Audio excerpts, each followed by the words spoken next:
Allahın 99 ismi və anlamı. Allah Cənab-ı Haqqın özəl adıdır.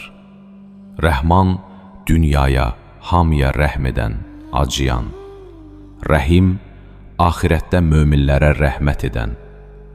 Məlik, mülkü davamlı olan. Quddus, hər eyb və qüsurlardan uzaq.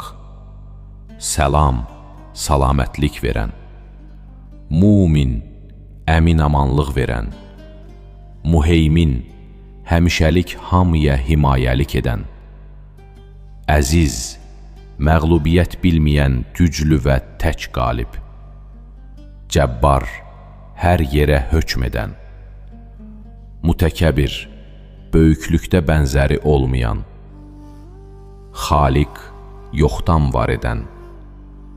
Bari, hər şey